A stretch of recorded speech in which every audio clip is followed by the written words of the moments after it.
기도드리옵나이다. 아멘. 하나님의 말씀은 마가복음 1장 1절에서 8절 말씀입니다. 마가복음 1장 1절에서 8절 말씀 우리 한 절씩 교도하도록 하겠습니다. 53페이지. 하나님의 아들 예수 그리스도의 복음의 시작이라. 선지자 이사야의 글에 보라, 내가 내 사자를 내 앞에 보내노니 그가 내 길을 준비하리라. 광야에 외치는 자의 소리가 있어 이르되 너희는 주의 길을 준비하라. 그의 오실 길을 곧게 하라. 기록된 것과 같이 세례 요한이 광야에 이르러 죄 사함을 받게 하는 회개의 세례를 전파하니 온 유대 지방과 예루살렘 사람이 다 나아가 자기 죄를 자복하고 요단강에서 그에게 세례를 받더라. 요단은 낙타털 옷을 입고 허리에 가죽띠를 띠고 메뚜기와 석청을 먹더라. 그가 전파하여 이르되 나보다 능력 많으신 이가 내 뒤에 오시나니 나는 굽혀 그의 신발끈을 풀기도 감당하지 못하겠노라. 나는 너희에게 물로 세례를 베풀었거니와 그는 너희에게 성령으로 세례를 베푸시리라. 아멘. 우리가 대강절 첫 주일이죠. 우리가 이 부활절을 부활절답게 하기 위해서 우리가 사순절 40일을 우리가 준비하고 있죠. 그래서 우리가 40일 기간 동안 신앙 훈련을 우리가 하고 정말 부활절을 부활절답게 맞이하려고 우리가 올 한 해를 우리가 시작하지 않았습니까? 마지막 우리 한 해를 마무리하면서 성탄절답게 우리가 맞이하기 위해서 이제 대강절 4주를 지낸다는 것을 우리가 기본적으로 생각해야만 합니다. 비록 우리의 삶이 바쁘고 분주하고 내 발등에 불이 떨어진 일들이 많이 있지만 그래도 이런 절기를 우리가 준비함으로 다시 한번 우리가 우리의 마음을 하나님께 고정하고 하나님의 은혜를 덧입을 수 있다고 한다면 이 힘든 세상도 우리가 살아갈 수 있고 또 어려운 문제들을 능히 해결하면서 나아갈 줄 믿습니다. 그래서 우리가 성탄절 우리가 주일학교 어떤 행사나 성탄 어떤 추리를 만들고 이렇게 또 심지어는 한 번 모여서 감사 예배로 끝나는 게 아니라 우리가 이 한 달 동안 그 의미를 생각하고 믿음으로 우리가 정말 교훈을 얻는 귀한 시간을 가져야 될 줄 믿습니다. 우리가 첫 주일로 우리가 이제 세례 요한의 삶을 보는 이유는 주님의 오심을 이렇게 준비했듯이 주님의 재림을 우리도 세례 요한처럼 준비하자라는 의도에서 오늘 말씀을 이제 살펴봤습니다. 이 마가복음은 마태, 누가, 이 요한복음하고 좀 달리 우리 이제 흔히 이제 공간복음이나 마태 복음과 누가복음과 달리 예수님의 탄생과 유년 시절 이게 없어요. 그리고 곧바로 그냥 예수님의 사역을 준비하는 세례 요한부터 시작하는 것이 마가복음의 아주 특징인 것을 보게 됩니다. 그렇게 이 정말 아주 핵심적인 그런 내용을 하면서 이 세례 요한의 말씀이 그 이야기가 제일 앞에 나왔다는 것이 참 의미심장하다고 볼 수 있습니다. 그래서 이 세례 요한이 예수님을 보여주고 또 그 예수님 앞에 사람들이 영접하도록 이렇게 준비했던 일련의 이 모든 것들은 우리가 앞으로 어떻게 살아가는지 하는 데 있어서 큰 우리의 교훈을 준다고 말씀드릴 수가 있습니다. 1절을 우리 한번 먼저 보면은 하나님의 아들 예수 그리스도의 복음의 시작이라. 이게 마가복음의 제목이거든요. 그런데 이 제목 안에 마가복음의 내용이 이제 다 들어가 있어요. 이제 마가복음을 보면까는 예수님이 어떤 분인지를 딱 설명하고 있는데 우리 예수님은 하나님의 아들이다. 이제 이러면 이제 다 된 거죠. 예수님이 누구냐? 하나님의 아들이다. 하나님의 생각을 그 누구보다도 잘 알고 잘 전달하려면 하나님이 돼야 돼요. 아무리 선지자가 탁월해도 하나님 아들보다 하나님의 뜻을 더 잘할 수는 없겠죠. 그런 의미에서 예수님이 하나님의 아들 되심이라는 이 사실 자체는 정말 우리 복음 중에 복음이라고 말씀드릴 수 있어요. 예수님이 누구시라고요? 하나님의 아들이에요. 뿐만 아니라 예수님이 누구라고 그럽니까? 그리스도래요. 메시아라는 거죠. 구세주라는 거죠. 하나님의 아들이 우리의 구원자로 이 땅에 오신 분이 예수님이라는 것을 우리들에게 말씀하고 있어요. 그리고 또한 예수님이 누구냐? 복음의 시작이라는 거예요. 그래서 그분의 정말 탄생서부터 시작해서 물론 이제 그 전부터 뭐 다 되겠습니다만 그분이 등장하는 이 사일 자체가 복된 소식이죠. 복음이죠. 그래서 예수님이 정말 복음의 시작이라고 하는 이 엄청난 선언이 지금 뭐냐면 마가복음의 시작이에요. 그러니까 이런 걸 우리가 보면은 정말 우리가 믿는 예수님이 어떤 분인지, 그분은 정말 신분으로 하나님의 아들이고, 그분은 또한 우리에게 사명으로 뭐 해야 됩니까? 그리스도시고, 그잖아요. 그분은 그리스도의 직분을 가지고 구원자의 그런 사명을 감당한 분이고, 동시에 그러기 때문에 모든 구원은 그분으로부터 시작된다고 하는 이 복음의 시작이라고 하는 이 메시지는 우리로 하여금 우리가 믿는 예수님이 어떤 분인지 우리가 보다도 분명히 깨닫게 하고 다시 오실 재림을 생각하는 데 있어서 매우 귀중한 말씀이 1절에 있습니다. 자, 여기 보면 세례 요한을 어떻게 설명하는지 마가가 이제 세 가지로 우리가 좀 살펴보려고 합니다. 첫 번째는 뭐냐면 2절 3절이에요. 세례 요한은 누구냐? 이사야의 예언을 성취하러 오신 분으로 묘사하고 있다는 거예요. 그러니까 예수님이 그냥 뚝 떨어진 것이 아니라 지금 뭐냐면 세례 요한에 의해서 정말 이렇게 소개를 받았다는 이런 얘기를 지금 마가복음에 설명하고 있는데, 이거는 이미 이사야 선지자가 예언했다는 거예요. 이사야 40장에 예언했다라고 기록되어 있습니다. 거기 보니까는 거기 2절에 선지자 이사야의 글에 되어 있죠. 보라, 내가 내 사자를 내 앞에 보내노니 그가 내 길을 준비하리라. 광야에서 외치는 자의 소리가 있어 이르되 너희는 주의 길을 준비하라. 그의 오실 길을 곧게 하라. 이렇게 기록되어 있다는 거죠. 그러니까 지금 뭐냐면 세례 요한과 같은 사람이 나타나면, 여기는 이제 내 사자라고 했어요. 내 사자가 나타나면 하나님의 아들 메시아가 곧 오시겠구나 이렇게 생각하라는 거예요. 그거를 이사야 선지자를 통해서 말했다는 거죠. 그래서 그 결과 4절 5절에 정말 그들의 주님을 영접하도록 정말 그 일을 감당하기 위해서 4절 5절에 광야에서 죄사함을 받게 하는 회개 세례를 전파했다는 거예요. 뭘 성취하려고요? 2절 3절을 성취하려고. 그래서 높은 산이나 낮은 산이 낮아지고 골짜기가 도도해지고 굽은 것이 곧바로 곧게 하는 이런 사역이 뭐냐? 그게 죄사함을 받게 하는 회개 세례의 사역이었다는 거예요. 그러니까 주님을 영접하는 데 있어서 제일 우선되고 중심이 뭐냐? 죄사함이 필요하다는 거예요. 죄사함의 이 문제가 너무 중요하다는 것을 오늘 이 본문은 우리들에게 가르쳐주고 있죠. 그래서 우리가 주님을, 그 당시 예수님을 영접하기 위해서는, 하나님의 아들 그리스도를 영접하기 위해서는 사람들이 뭐 해야 된다? 죄사함의 회개를 반드시 해야만 한다는 것을 세례 요한을 통해서 우리에게 말씀하신 것을 보게 됩니다. 자, 근데 여기서 좀 주목해야 될 단어가 있습니다.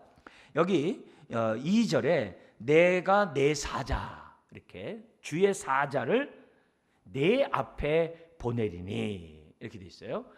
그 그리스도 예수님 앞에 보내리니 하면서 주의 사자라는 말이 이제 나오게 되는데요. 이 말이 그냥 뚝 떨어진 말이 아니라 출애굽기에 나온 말이에요. 출애굽기 23장에 이 주의 사자가 나타나요. 이게 뭐냐면 출애굽한 이스라엘 백성이 그냥 광야로 내던져진 것이 아니라 주의 사자가 나타나가지고 광야길을 40년 동안 인도한 것으로 나와요. 이 주의 사자. 그러니까 주의 사자의 역할이 이 하나님의 백성들을 하나님께로 인도하는, 그들은 이제 가나안 땅으로 인도하는 그 사역을 누가 했냐면은 주의 사자가 했다는 거죠. 바벨론 포로에서 그들이 끝나고 본토로 다시 돌아올 때도 주의 사자가 동행했다라는 것을 지금 뭐냐면 설명하겠어요. 그리고 마지막 예언서인 말라기가 있어요. 말라기에도 주의 사자를 보내겠다고 했는데 그 주의 사자가 누구냐면 말라기 3장 1절에 엘리야예요. 엘리야를 메시아 앞에 보내겠다는 거예요. 그래서 세례 요한이 구약의 엘리야처럼 옷을 입고 엘리야처럼 음식을 먹으면서 엘리야처럼 사역을 해요. 그럼 세례 요한이 왜 엘리야 같은 복장을 했냐? 바로 출애굽기에 예언되어 있고 말라기 마지막 선지자가 예언했던 그 엘리야가 바로 나다. 이 사실을 사람들에게 깨닫도록 하기 위해서 결국 뭐예요? 주께로 인도해야 되는 거죠. 그러기 위해서 자신이 마지막 때에 엘리야라고, 메시아 오시기 전에 엘리야라는 사실을 이 세례 요한이 취했던 것을 보게 됩니다. 자, 그러면서 3절에 광야에서 외치는 자의 소리가 있다라는 이 표현이 있는데요. 이 외치는 자의 소리가 있는데 이게 다 뭐냐면요, 현재 진행되어 있어요. 계속 외치는, 반복적으로 외치는 단어로 기록되어 있어요. 그래서 회개의 세례를 전파하는 것은요, 지속적으로 반복된 거예요. 그러면 어떻게 돼요? 왜 이렇게 지속적으로 반복해야 돼요? 그 소식을 들은 자들이 회개하고 나오면 다른 사람도 똑같이 전해야 될 거 아니에요. 주님이 오실 때가 다 됐으니까 빨리 회개하고 죄상을 받아라는 메시지를 전해야 되잖아요. 이 마을 저 마을 저 사람에게 다 전해야 되잖아요. 그러니까 계속 이라는 단어를 이 오늘 본문은 강조하고 있어요. 그래서 계속 전함으로 사람들이 회개하는데 놀랍게도 오늘 본문에 보니까는 모든 자들이 여기 보면 5절에 온 유대 지방과 예루살렘 사람이 다 나아가. 이게 중요한 거예요. 복음을 들었던 사람들이 다 사람들이 나와서 세례를 받았다라고 성경에 기록되어 있다는 거죠. 그러니까 이런 그림을 우리가 딱 그려야 돼요. 여기 보니까 마가는 세례 요한을 갖다가 어떻게 소개한다고요? 이사야 선지자가 예언했던 그 광야 소리를 외치는 자, 바로 그 자로서 세례 요한을 지금 설명하고 있다. 이게 굉장히 중요한 거예요. 이게 왜 중요해요?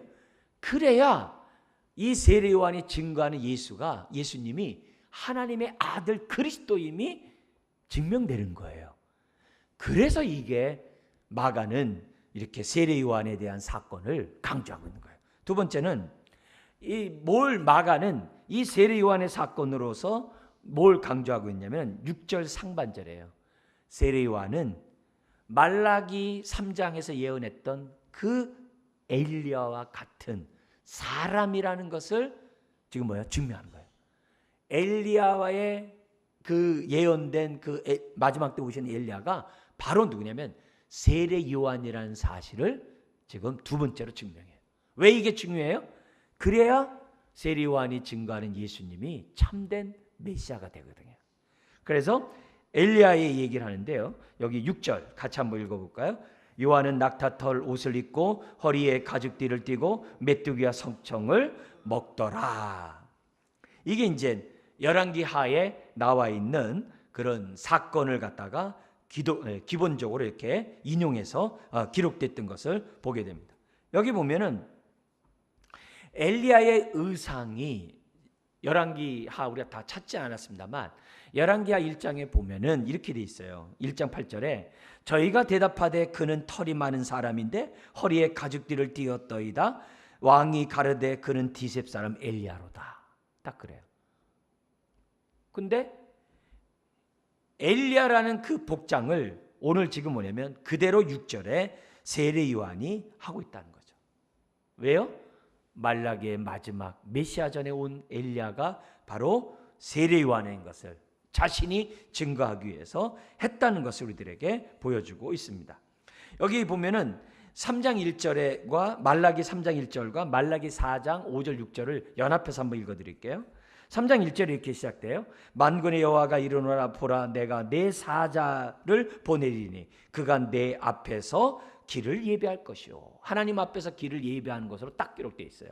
그 다음에 말라기 4장 5절 6절에 딱 보면은 뭐라고 되어 있냐면 보라 여호와의 크고 두려운 날이 이르기 전에 그 다음 구절 한번 읽어볼까요? 시작. 내가 선지 엘리야를 너에게 보내리니. 같은 얘기거든요. 여기에 따라서 그가 어떻게 돼요? 세례 요한이 똑같은 옷을 가졌다는 거예요. 그럼 왜 이 엘리야가 이 땅에 오셔서 하는 일이 뭐냐? 그게 그 다음 규제 나와요. 뭐라고 되어 있냐면 4장 6절에 한 번 더 읽어볼까요? 그가 아버지의 마음을 자녀에게로 돌이키게 하고 자녀들의 마음을 누구에게요? 그들의 아비에게로 돌이키게 하리라. 이게 회개의 세례예요. 이게 회개의 세례예요. 그래서 하나님의 백성들을 정말 하나님께로 인도하는 그 사역을 누가 했느냐? 엘리야, 곧 세례 요한이 했다라고 기록되어 있는 것을 보게 돼요. 그래서 철저하게 이 죄사함의 이 세례를 베푼 이유는 다른 게 아니거든요. 아버지의 마음을 아들에게로, 아들들의 마음을, 자녀들의 마음을 아버지께로 돌리기 위한 사역이었다는 것을 보게 돼요. 이게 왜 중요하냐? 세례 요한은 자신의 사역이 어떤 사역인지를 확실히 알고 행동했다는 게 중요해요. 목사인 저도 우리가 하나님께서 목사로 세운 그 분명한 그 뜻을 알고 그 뜻 안에서 목회 사역을 하거든요. 이것저것 모든 거 다 알 수 있는 게 아니잖아요. 세례 요한이 이 땅에 와서 짧고 굵게 우리가 살다가 순교를 당했는데 자신이 맡은 사역은 이사야와 엘리야의 그런 예언에 따라서 자신은 어떻게 돼요? 사람들의 마음을 아버지께로 옮기는, 아버지의 마음을 자녀들에게 보여주는 이 사역이 자신의 사역이었다는 것을 명확하게 증명하고 있는 것을 보게 돼요. 세 번째, 이 마가가 본 세례 요한은 누구였느냐? 예수님만 높인 자였다는 거예요. 그게 7절 8절에 기록되어 있습니다. 그가 전파하여 이르되 나보다 능력 많으신 이가 내 뒤에 오시나니 나는 굽혀 그의 신발끈을 풀기도 감당하지 못하겠노라. 나는 너희에게 물로 세례를 베풀었거니와 그는 너에게 성령으로 세례를 베푸시리라. 아멘. 그래서 자기는 신들매도 감당하지 못할 그런 자이고 오직 어떻게 돼요? 예수님만 높이는 그런 자라는 거죠. 그는요 마귀처럼 비길이라 하지 않았어요. 교만하지 않았어요. 예. 하나님의 영광을 나눠 갖자라고 그렇게 하지도 않았어요. 그는 자신의 사명에 따라 철저히 행동했다는 것을 오늘 이 성경 우리들에게 가르쳐주고 있다는 거죠. 자, 그러면서 이렇게 사역을 다 한 다음에 그는 어떻게 돼요? 조용히 무대에서 사라져버려요. 네.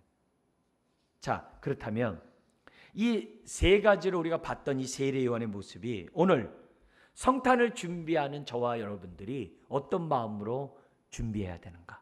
더 나아가서는 다시 오실 주님을 어떤 마음으로 우리가 세례 요한처럼 준비해야 되는지 본문에서 우리가 이 의미를 좀 찾고자 합니다. 이 첫 번째는 뭐냐면은 무엇보다도 우리의 마음이 주님이 오시기에 평탄한 마음이 돼야 돼요. 그게 첫 번째로 우리가 배워야 될 일입니다. 3절 우리 한 번 더 읽어볼까요? 광야에 외치는 자의 소리가 있어 이르되 너희는 주의 길을 준비하라. 그의 오실 길을 곧게 하라. 이게 세례 요한의 사역인데요. 오늘 이 말씀에 따라 성탄을 준비하는 저와 여러분들은 우리의 마음을 평탄케 해야 돼요. 평탄케 하는 데 있어서 우리 다른 성경 구절과 우리 앞에 있는 이사야에 있는 말씀과 연관해서 우리가 본다고 한다면 높은 산과 작은 산을 우리 마음에 있는 높고 작은 산이 뭐겠어요? 조금이라도 으뜸되기 원하고 자랑하고 싶어하고 교만하고 나서기 싶어하는 그런 마음이 있다면 회개를 해야 돼요. 그걸 낮춰야 돼요. 반면에 골짜기가 도두어져야 된다 그랬어요. 우리가 이 땅에 살아가다 보면은 우리 자존감이 낮을 수 있거든요. 그래서 인정에 목마르면서 살아갈 수 있는, 살아가고 싶은 게 우리들이거든요. 사람들의 인정받기를 그렇게 원해요. 낮은 자존감 속에서 사람들이 얼마나 힘들게 사는지 몰라요. 그런 마음도 사실 회개해야 돼요. 왜요? 우리가 죄사함 받는 하나님의 자녀거든요. 그걸 생각해 본다면 내 안에 낮은 자존감이 있다면 그걸 높여야 돼요. 그래서 우리들의 마음이 그것이 어떻게 돼요? 평탄하게 해야 돼요. 혹시 굽어있고 삐딱하고 이렇게 우리 인생이 곧지 않다고 한다면 우리가 그 회개를 해야 돼요. 네. 우리가 사람들을 대할 때 부정적으로 보고 삐딱하게 보고 이렇게 평가하듯이 보고 이런 마음을 우리가 갖고 있다고 한다면 회개하고 우리의 마음이 주님이 내 안에 들어오기에 온전한 마음밭이 돼야 돼요. 다른 각도로 얘기한다면 길가 같은 마음이 돼서도 안 되고 돌짝밭 같은 마음이 돼서도 안 되고 가시덤불 같은 마음이 되면 안 돼요. 옥토밭이 돼야 돼요. 옥토밭이 돼야 돼요. 우리가 회개하고 마음을 기경하고 부드러운 마음을 달라고 하나님 앞에 회개하면서 우리가 성탄절을 맞이해야 한다는 거죠. 이거 없이는 성탄절의 의미가 없는 거죠. 제3에 대한 우리가 그런 마음을 갖고 깨끗한 마음이 아니면 성탄절이 우리에게 무슨 의미가 있겠어요? 아무 의미가 없죠. 아무 의미가 없죠. 두 번째로 우리가 성탄을 준비하고 또 재림을 준비하려면 어떻게 되느냐? 우리도 세례 요한처럼 나를 부르신, 나를 구원하신 하나님의 부름의 소망에 따라 우리도 확실히 살아야 돼요. 그냥 뜻없이 그냥 열정으로만 하는 게 아니라 향방 없이 막 달리기만 하는 게 아니라 우리가 뭐예요? 나를 부르시고 구원하신 뜻이 뭔지 우리가 깨닫고 또 내가 받은 은사와 직분에 따라 최선을 다해야 돼요. 힘써야 돼요. 특히 내가 믿는 예수님이 어떤 분인지 확실히 알고 그분이 하나님의 아들이에요. 예? 신분상, 직분상 그리스도예요. 그분으로부터 복음이 시작되었다고 한다면 우리가 더욱더 우리들의 신앙이 예수님으로 이렇게 무장하는, 그래서 우리가 있는 곳에서 세례 요한처럼 예수의 복음을, 예수님의 그 복음을 전함으로 사람들이 어떻게 돼요? 세례 요한의 말을 듣고 회개의 세례를 받았던 것처럼 우리가 십자가의 복음을 전함으로 사람들이 주님 앞에 나오도록 하게 하는 이런 삶을 살아야 돼요. 그래서 성탄절에 우리가 나만 깨끗할 게 아니라 다른 사람도 깨끗하게 하면서 성탄절 준비하자는 거예요. 나만 깨끗한 게 아니라 내 주변에 있는 사람들도 깨끗하게 하면서 성탄을 준비하고 주의 재림을 준비하는 우리가 돼야 한다는 거죠. 소망의 다락에서부터 우리 영아 유치부까지 아이들에게 다. 세 번째로 우리가 성탄을 어떻게 맞이해야 되느냐면은 기쁨으로 감사함으로 맞이할 수 있도록 해야 한다는 거죠. 그러려면 기쁨으로 감사로 맞이하려면 어떻게 해야 되는가? 그거는 세례 요한처럼 복음에 합당한 삶을 살아야 돼요. 세례 요한처럼 겸손한 자가 돼야 돼요.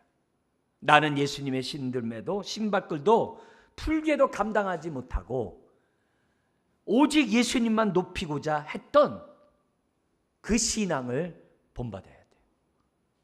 그래서 우리가 이 한 달 동안 나의 이름을 내려고 하지 말고 나의 업적을 자랑하려고 하지 말고 심지어 내가 고생한 것을 갖다 알아달라고 그런 것만 말하지 말고 이 12월 달에는 정말 예수님만 자랑하고 예수님만 높이고 정말 예수님 앞에서 겸손한 마음을 갖게 해달라고 하는 이런 삶, 이런 모습으로 우리가 크리스마스를 이제 준비해야만 한다는 거죠. 여러분, 세례 요한은 그 삶이 절제가 많았어요. 음식과 옷에 절제를 했어요. 그는 광야에서 살 정도로 절제했어요. 하고 싶은 거 다 하지 않았어요. 세상 사람들이 누리고 하는 거 이런 거 다 누리지 않았어요. 그는 예수님만을 높이려고 모든 걸 다 단절하고 절제했던 것을 보게 돼요. 그렇다고 한다면 우리가 이 크리스마스를 준비하는 우리들이 그냥 그동안의 일상적인 삶을 이렇게 연속적으로 해가면서 성탄절 맞이하자 한다는 의미가 없는 거죠. 오히려 하나라도 절제하고 오히려 내가 주님께 집중하지 못하는 것들을 뭔지 내가 성령님의 인도 속에 깨닫고 내가 이렇게 절제하고 그래서 오직 예수님만 높이는 내가 성탄절 12월 달이 돼야 되겠다. 이런 마음을 저와 여러분들이 가질 때 우리가 정말 이 대강절 첫째 주를 지내는 의미가 있다라고 말씀드릴 수가 있어요. 사랑하는 성도 여러분, 우리가 예수님을 정말 입술로 감사하고 찬양한 것을 끝나지 말고 내 삶이 실제적으로 주님을 정말 환영하자는 거죠. 그러려면 나를 먼저 회개하는 마음을, 부드러운 마음을, 옥토밭을 갖도록 해야 되고, 나만이 아니라 다른 사람도 그렇게 하도록 해야 되고, 또 이 일을 하려면 어떻게 해야 돼요? 세례 요한처럼 절제된, 정말 이 12월 달이 되고자 정말 이렇게 행동 강령을 여러분들이 생각하고 순종하시기를 또 주의 이름으로 축원합니다. 그래야 성탄절이 성탄절 될 줄 믿습니다. 그게 매년 자라가다 보면 어떻게 돼요? 재림을 맞이하는 우리의 인생이 될 줄 믿습니다. 기도하겠습니다. 하나님 아버지, 죄악으로 물든 이 세상에서 빛으로서의 우리의 사명이 무엇인지 오늘 이 말씀을 통해 또한 다시 한번 깨닫고 생각하고 묵상하게 하시니 감사합니다. 세례 요한이 광야로 나가 회개의 은혜를 전했던 것처럼 우리 자신부터 회개하고 다른 사람들을 회개시킴으로 주님이 그 마음에 들어가게 하는데 아버지 하나님 협력하는 자녀들 되게 하여 주옵소서. 내 마음이 새로워지고 내 교회가 새로워질 때 이 세상이 새로워질 줄 믿습니다. 주여 이 일에 절제하게 해주시고 이 일에 우리가 힘을 쏟을 수 있는 주여 우리가 12월 달 되게 하여 주시고 이 또한 우리의 삶들 되게 하여 주옵소서. 믿사오며 예수님의 이름으로 기도드리옵나이다.